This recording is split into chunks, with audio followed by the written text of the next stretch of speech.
So good morning, classmates, and especially to Mama Gabilin. I am Markin Aracosta, and we will be reporting the literature review.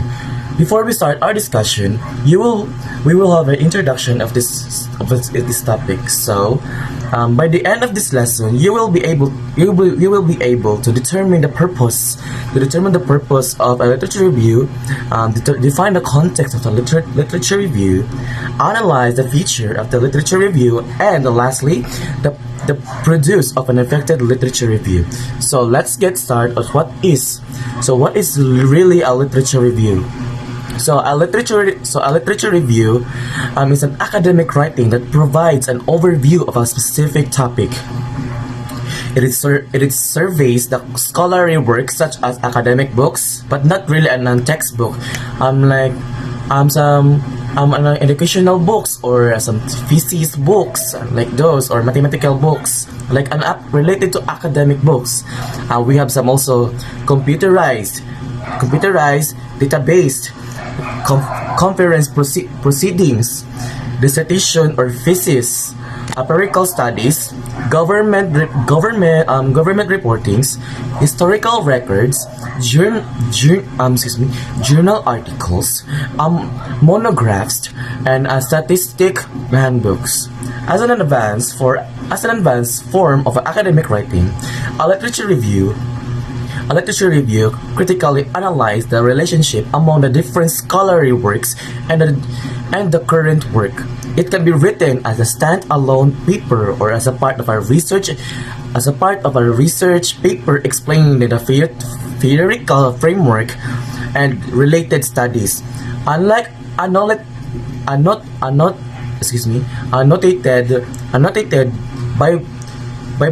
bibliography, which presents the summary of a handbook or article. A literature combines both summary and synthesis. Example like linking different sources. So, a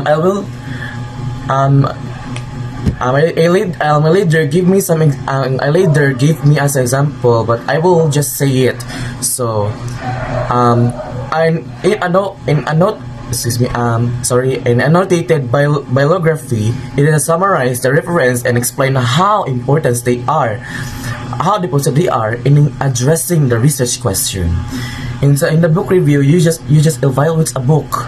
Meanwhile, the literature review a significant number of a scholarly work to identify what is known and not about the topic. So, in this explanation, the literature review, you just need to study what is the inside of the studies that you have been researched in this literature. So doing a literature review will test your ability to seek literature efficiency and identify useful scholarly work. It will also test your ability to evaluate studies for their validity and reliability. Hence, writing a literature review involves research, critical appraisal, and writing. Everything also included. A student may take 40 hours to finish a well-written literature review. So that is the definition of a literature review. So let's go and proceed to a function of literature review. Good afternoon, ma'am. Good afternoon, classmates. Function of a literature review. This type of review has the following rules: justifies a research question, method, or theoretical and conceptual framework. Justify the research question and framework. It self-validates why the research question is important and support the chosen method or theoretical framework. 2. Establishes the relevance of the topic. Establishes the relevance of the topic. It shows why the topic matters by connecting it to existing research and current discussions. 3. Provide necessary information to better understand a specific topic or study. Provide necessary information. It helps readers understand background information, key concept, and previous findings. 4.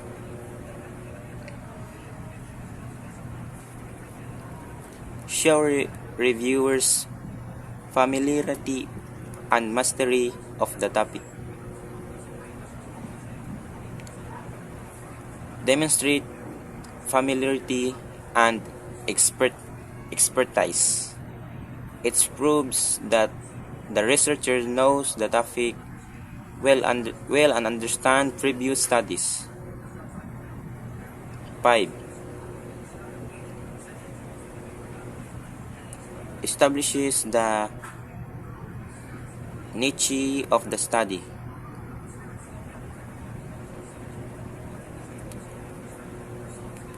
It highlights what makes the study unique and how it contributes to existing knowledge. 6. Resolves conflicts among contradictory studies. It identifies different perspectives, contradictions, or gaps in previous research and attempts to address them. Thank you for watching. Good afternoon, ma'am and classmates. This is the structure of literature review in literature review. The introduction of a literature review, it includes purpose, why the review is being written and why the topic is important. 2. Scope, what the review will cover. 3. Criteria, how the literature was selected. 4. Organization, how the review is structured. Let's go to the body. The body of a literature review is provide historical and background, relevant theories, and explains how studies relate to each other and develop theories. 3. Evaluates strengths, weakness, and different viewpoints. The conclusion of a literature review is states the main argument of thesis. 2. Summarizes agreements and disagreements in the literature. 3. If I stand alone paper, it includes implication and future directions. 4. If part of a thesis, it connects to the review to research questions. 5. Gives on overall perspective on the topic. That's all. Thank you. Good morning, ma'am. Good morning, classmates. I'm here to report the guidelines in writing a literature review. Number 1, review the documentation style. Example, APA, MLA, or Chicago, that you will adapt and be familiar with its format in relation to writing a literature review. And you choose the right citation style, APA or MLA or Chicago, based on what required on your research. This ensures your sources are properly credited, keeps your work organized, and maintain academic integrity. Number 2, choose a focus on a topic that you will explain. Pick a clear and specific topic that is relevant to your field. A well-defined focus helps you find the right resources and keeps your review structured and meaningful. Number 3, determine the kind of number of sources you will be using.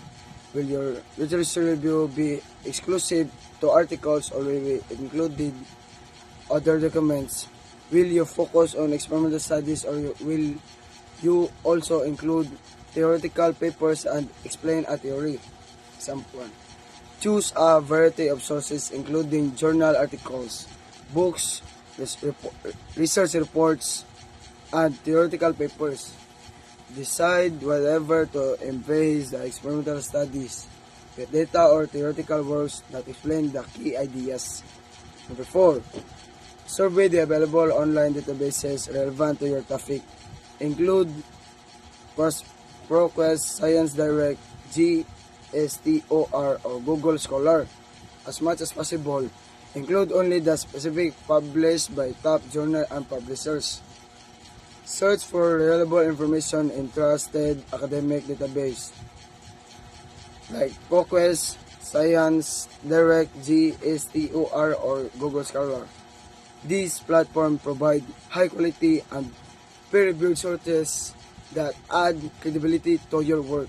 Number 5.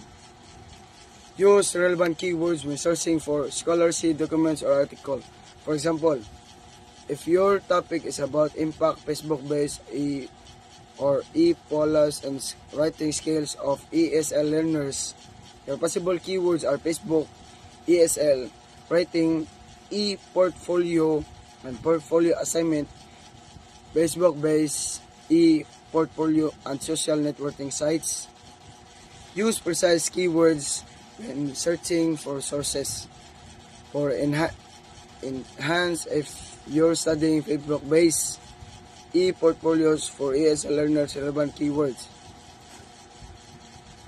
could include Facebook, ESL, writing, e-portfolio, portfolio assignment, and social networking sites. Choosing the right keywords help you the most relevant studies. Number 6, always include landmark studies or paper example. Studies which had remarkably changed the field related to your topic, and incorporate landmark studies, important research that has made a significant impact in your field. These keywords provide a strong foundation and context of your review. Number 7, last number. Always evaluate the sources of coverage and currency. Include those articles directly related to your topic. Evaluate your sources carefully. Make sure they are up to date and directly related to your topic. Avoid outdated or relevant studies to maintain the quality and reliability of your literature review. That's all, ma'am. Thank you, classmates. So, good evening everyone, to Mama Gabilin. So, I'm discussing about evaluation and analysis of articles. First came the articles and read their abstract. For example, if reviewing research on online learning, check if the articles discussing students' engagement and effectiveness. Number 2, group the articles, author documents according to their categories. Some articles may focus on advantage, while author is highlight challenges. So number 3, take down notes. Focus on the research methodology, use major findings and their explanation and conclusion. So, example, one student may show the online learning improves flexibility, while other finds issues with student motivation. So, 4, summarize the details using a concept map. Example, a diagram linking online learning to benefits, flexibility, and challenges, low interaction. So number 5, write a sentences of the reference you have read, writing, and actual literature. So example, most students agree the online learning offers flexibility but may lack students' engagement. So number 6, create on outline. So example, example, first, introduction benefits of online learning, challenges, solution, and last, conclusions. Good day everyone, today I will be discussing about writing the literature review. First, state clearly your thesis or main argument and be guided by it accordingly. Explain. Your thesis statement should clearly convey the main argument or point of your review. Example, because of Facebook's popularity, many educators have explored its educational use in the tertiary level. Number 2. If you say that no studies have been conducted on one aspect of your topic, justify it. Explain. If you claim that there is a lack of research on a specific aspect of your topic, you need to provide justification or evidence for this claim. Example, despite the widespread use of social media in educational, there are no students' collaboration in online sources. 3. Direct the readers to other related literature reviews that covers items which you do not intend to cover. Explain. Refer readers to other literature reviews that discuss aspects of the topic you are not covering. Using proper citation formats. Example, for a comprehensive review of the sociological effects of the social media, see Smith 2024. Never treat a literature review as a series of annotated bibliography. Explain. A literature review should synthesize and analyze the existing research rather than just listing and summarizing sources. Example, instead of listing studies one by one, discuss how different studies collectively contribute to understanding the role of social media in education. 5. Use headings and subheadings to classify the parts of your topic. Explain. Organize your literature review using headings and subheadings to break down the topic into manageable sections. Example, headings, impact on social media on student engagement. Subheadings, positive and negative effects or participation. Subheadings, challenges in maintaining focus. 6. Use effective transition to make your review easier to read and understand. Explain. Use transitional phrases to connect different sections and ideas smoothly. Example, moreover, while social media can enhance student engagement, it also poses significant distractions that educators must address. 7. The body of the literature review can be organized thematically, methodologically, or chronologically. Explain. Choose an organizational structures for your review based on themes, methods, or the timeline of research. Example, thematically, this review will explore the themes of students' engagement, collaboration, and academic performance. Methodologically, studies utilizing qualitative methods will be discussed first, followed by quantitative research. Chronologically, early research from 2010 to 2015 focused on initial adoption, while recent studies from 2016 to 2023 examine long-term impact. 8. Use the quotations sparingly. Explain. Limit the use of direct quotes to avoid over-reliance on others' words and maintain your own voice. Example, as Johnson 2018 noted, social media has transformed educational practice. But this review will focus on specific case studies. 9. Clarify important definitions. Explain.